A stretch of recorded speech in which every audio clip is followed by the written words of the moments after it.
έναν κακό ήρωα και ένα πάρα πολύ γλυκό άνθρωπο. Ο Νέιθαν Τόμας μαζί μας.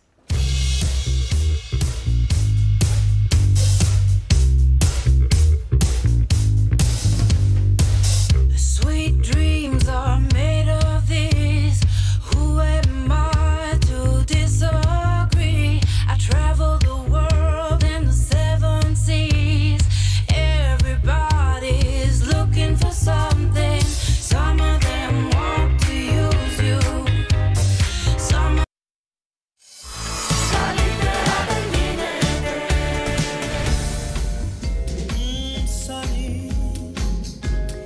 Έχει κάνει πολύ ωραία πράγματα στο εξωτερικό, τα οποία μας τα έλεγε τώρα και δεν τα πίστευα ούτε εγώ. Θα τα μάθετε τώρα και εσύ, τα μοιραστεί όλα μαζί μας.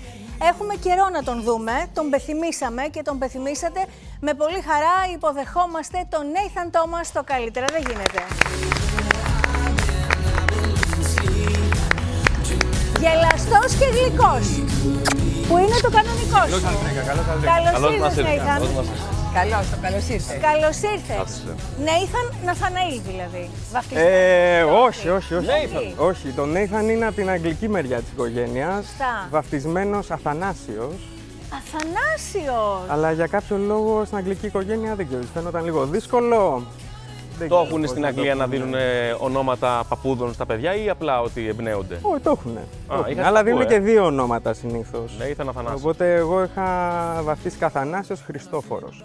Εκεί γεννήθηκες? Και τελικά Νέιθαν. Γεννήθηκα εκεί. Γεννήθηκες εκεί από δύο γονείς που ήταν και οι δύο ξένοι? Όχι. Πατέρας Άγγλος, μητέρα Ελληνίδα. Πατέρας Άγγλος, μητέρα Ελληνίδα. Αυτά είναι. Αλλά τα ελληνικά τα μιλάει άψογα, τα μιλάει τέλεια. Παρά το γεγονός ότι γεννήθηκε εκεί. Πάμε να δούμε ένα βιντεάκι πολύ ωραίο της Ναταλίας για τον Νέιθαν και ερχόμαστε να πούμε πολλά και να τον γνωρίσουμε και να τον γνωρίσετε καλύτερα.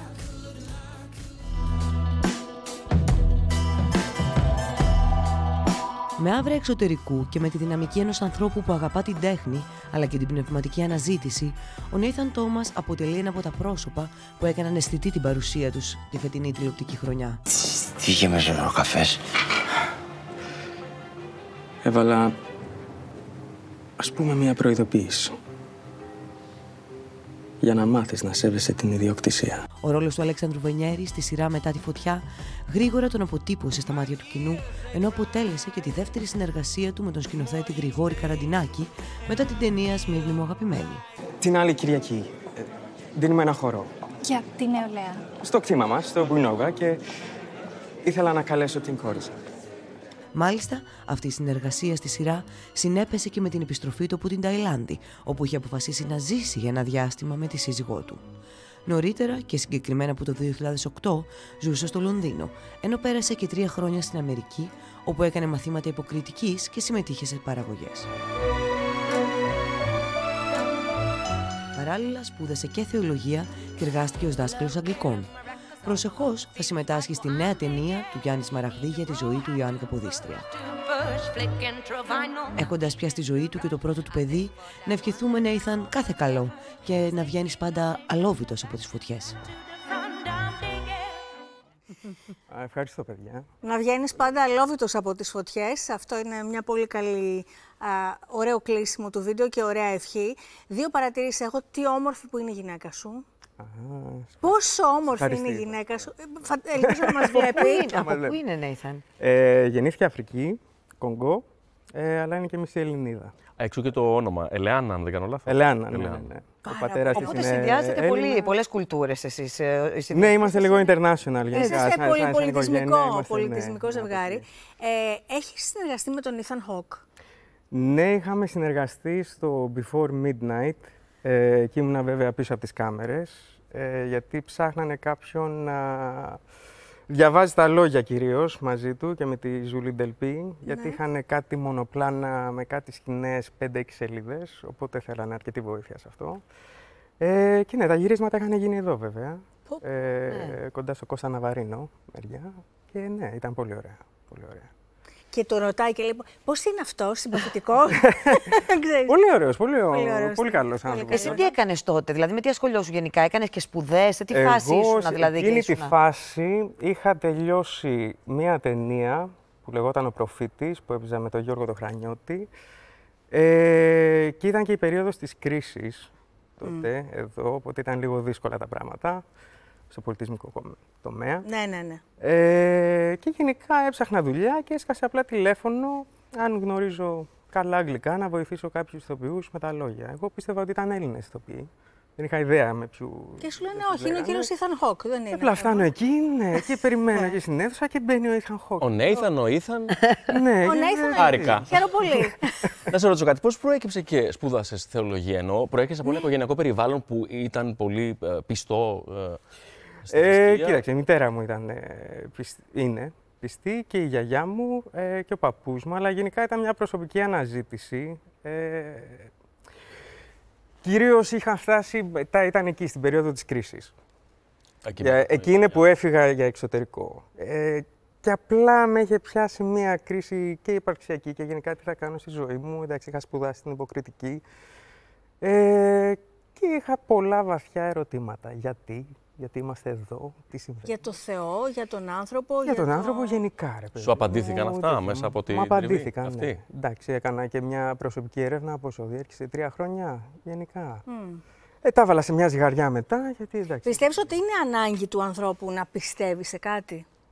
Ναι. Σε κάτι ανώτερο? Ναι, σε κάτι ανώτερο, ναι. Υπάρχει αυτή η ανάγκη. Υπάρχει αυτή η ανάγκη και ψυχικά πολύ. Και είναι όλο αυτό που λέμε το καλό και το κακό γενικά. Ναι. Και πρέπει να έχεις μια ιδέα του τι είναι του καλού. Και αν θες να προοδεύσεις κιόλας σαν άνθρωπος, δηλαδή πρέπει να έχεις αυτό το στόχο. Άρα το έκανες για κάτι προσωπικό σου, εσύ δεν το έκανες για να ασχοληθείς? Προσωπικά, όχι. Ήταν προσωπική του αναζήτηση, αυτό κατάλαβα κι εγώ. Προσωπική αναζήτηση. Στη μάχη του καλού και του κακού, εσύ στον ρόλο του Αλέξανδρου Βενιέρη, όπως πολύ ωραία είπε η Ναταλία, στο Μετά τη φωτιά, το οποίο το χαρήκαμε όσο το χαρήκαμε, λίγο απότομα το στέρισαν από τους τηλεθεατές, κάτω από συνθήκες που εντάξει δεν είναι τις παρούσες τώρα να συζητήσουμε, και νομίζω ότι και ο Νέιθαν, ο Αλέξανδρος πήγα να πω, και ο Νέιθαν δεν έχει ούτε διάθεση να το αναλύσει πάρα πολύ και δεν είναι και ο ρόλος του, γιατί είναι ένας από τους ηθοποιούς. Κλήθηκες λοιπόν εσύ, που είσαι ένας άνθρωπος που μοιάζεις να μην έχεις τίποτα κοινό με τον άνθρωπο που υποδίθηκες. Ναι, είναι ένας κόντρα ρόλος, θα έλεγα. Τελείως κόντρα ρόλος. Δηλαδή ένας άνθρωπος ιντριγκαδόρος, σκληρός, ένας άνθρωπος ουσιαστικά ο οποίος πέταξε μια γυναίκα πάνω σε μια φλόγα για να σωθεί ο ίδιος, ώστε το μάρι του. Ναι, κοιτάξτε, σύμφωνα, εντάξει, όσο για το χαρακτήρα του Αλέξανδρου Βενιέρη, σαφώς βγάζει από πρώτη ματιά ότι είναι αυτός ο κακός. Έχει βέβαια και ευαισθησία. Δηλαδή, είναι πολύ διάστατος. Έχει, αγαπάει πολύ τη φίλη του, την... Ναι, βρήκες κοινά δηλαδή? Κοινά, έπρεπε να πάω πίσω χρόνια. Δηλαδή ήταν κάπως παρορμητικός, που και εγώ πιο νέος είχα... Μοιάζει με τον κακό σου εαυτό. Μπορεί. Αλλά υπήρχε πάντα μια πάλι μέσα στον Αλέξανδρο, μεταξύ του καλού και του κακού. Ναι. Αυτό θα εμφανιζόταν βέβαια το καλό στοιχείο πιο μετά, αλλά δυστυχώς εντάξει δεν μπορέσαμε. Δεν προλάβαμε να το δούμε το καλό του στοιχείο. Και άφησα αυτή την εικόνα ενός κακού και στους τηλεθεατές. Αλλά είχε πολύ γέλιο διαβάζοντας τα σχόλια. Σε βρίζανε. Δεν ήταν σαφές ότι δεν ήσουν εσύ, αλλά υποδιώσουν έναν ίδιο. Ο κόσμος μπαίνει. Παθιάζεται. Και ειδικά αυτή τη σειρά την αγάπησε κιόλας πάρα πολύ. Ναι. Στην επόμενη, σε αυτό που ετοιμάζεσαι να κάνεις τώρα, στην ταινία Γιάννης Μαραγδί, έτσι. Γιάννης Μαραγδί. Με τον Καποδίστρια. Ο ρόλος τι θα είναι, τι θα κάνεις τώρα? Είναι ο Εινάρδος. Ο Εινάρδος. Ναι. Ο Ιωάννης Γαβριήλ Εινάρδος, φίλος του Καποδίστρια, τραπεζίτης που βοήθησε πάρα πολύ και στην Επανάσταση. Βέβαια χρηματοδότησε αρκετά την Επανάσταση και ήταν πάρα πολύ φιλέλληνας και υποστηρικτής του έθνους εδώ, παρόλο που δεν πάτησε ποτέ το πόδι του στην Ελλάδα κιόλας. Και είναι ενδιαφέρον χαρακτήρας. Τώρα μπαίνω κι εγώ στη μελέτη και διαβάζω λίγο την ιστορία. Πότε θα γίνουν τα γυρίσματα? Έχουν ξεκινήσει ήδη, τελείωσε το πρώτο μέρος γυρισμάτων. Οι δικές μου σκηνές θα είναι μετά το Πάσχα. Να πούμε ότι είναι η ταινία που είναι. Να, το βλέπουμε κιόλας, είναι ο Αντώνης Μυριαγκός στο ρόλο του Ιωάννη Καποδίστρια και παίζουν και άλλοι πολύ γνωστοί ηθοποιοί. Έτσι, είναι... Μάξιμος Μουμούρης. Έτσι, Μιχάλης Ιατρόπουλος, Τάσος Χαλκιάς, βλέπω τώρα εγώ κάποια ονόματα και λέω. Είναι πολλοί και είναι πολλοί και είναι γνωστοί. Θέατρο καθόλου? Θέατρο προς το παρόν δεν έχω κάτι. Εντάξει, και τώρα επειδή έχω και νεογέννητο παιδί. 3 μηνών είναι το μωρό. Να σας ζήσει. 4 συγγνώμη. 4 μηνών. Α, κοντζάμ παιδί, αγοράκι, κοριτσάκι. Να σας ζήσει. Κοριτσάκι, οπότε έχω αφοσιωθεί εκεί. Έχεις αφοσιωθεί, ναι. Και στη γυναίκα να την βοηθήσω. Ναι. Άρα βρήκατε τη βάση σας τώρα, θα μείνετε εδώ, έτσι, γιατί ήσασταν τώρα και Ταϊλάνδη, Λονδίνο, αυτά. Οι πόρτες είναι πάντα ανοιχτές. Είναι πάντα ανοιχτές. Εντάξει, υπάρχει και προοπτική να δουλέψω και στο εξωτερικό, γιατί με προσέγγισε ένας ατζέντης, ουσιαστικά, από Αμερική, και βλέπουμε πώς πάει. Αλλά ναι, μέρα με τη μέρα το παίρνω. Σας αρέσει να ταξιδεύετε? Δηλαδή, εμένα μου αρέσει πολύ να βλέπω νέα ζευγάρια και, που έχουν και παιδί, ας πούμε, μωρό, παιδί κτλ. Αλλά παρόλα αυτά είναι με μια βαλίτσα στο χέρι και γυρνάνε τον κόσμο. Ναι, ναι. Γενικά πιστεύω, αν δεν είχα γνωρίσει τη γυναίκα μου, δεν θα ταξίδευα τόσο. Αλλά το λατρέψαμε. Πώς γνωριστήκατε, Νέιθαν? Μέσω ενός κοινού φίλου, εδώ στην Ελλάδα. Εγώ μόλις είχα μετακομίσει Αγγλία, αλλά είχα έρθει εδώ για διακοπές. Και γνωριστήκαμε. Εντάξει, ούτε δυο μας πιστεύαμε ότι θα είμαστε μαζί τόσα χρόνια, γιατί έχουν περάσει 11 χρόνια. Άρα ήσουν 20 χρονών. Ναι, μικρός. Είναι 34 τώρα, να πούμε, ο Νέιθαν. 11 χρόνια μαζί. Και θυμάμαι κιόλας, δηλαδή ήταν στα γενέθλια μου, μου είχε κάνει δώρο ένα ταξίδι. Ορεινή ναυπακτία. Και από εκεί είχαμε βάλει ως στόχο, όποτε έχουμε γενέθλια, ξέρω εγώ, να πηγαίνουμε κάπου κάνα να κάνει ο ένας δώρο στην άλλη ταξίδια. Το πιο ωραίο είναι αυτό. Ναι. Και έχουμε ταξιδέψει αρκετά. Εντάξει, σου ανοίγει και το μυαλό, γνωρίζεις πόσο κόσμο. Καλά, στην Ταϊλάνδη πήγατε να μείνετε όμως κιόλας. Ταϊλάνδη είχαμε πάει να μείνουμε, ναι. Τελικά πόσο μείνατε, πόσο διάστημα? Κράτησε 6 μήνες. Είχαμε στόχο τουλάχιστον 2 χρόνια. Αλλά εντάξει, ήρθε το παιδάκι. Ήρθε η εγκυμοσύνη εκεί. Ήρθε η εγκυμοσύνη εκεί. Και για ψυχολογική υποστήριξη κυρίως. Ήρθαμε πίσω εδώ που έχουμε τους γονείς μας. Μια βοήθεια, βέβαια. Να βοηθάνε και για το. Και ναι, κράτησε μόνο 6 μήνες, αλλά ήταν πολύ ωραίο ταξίδι, γενικά.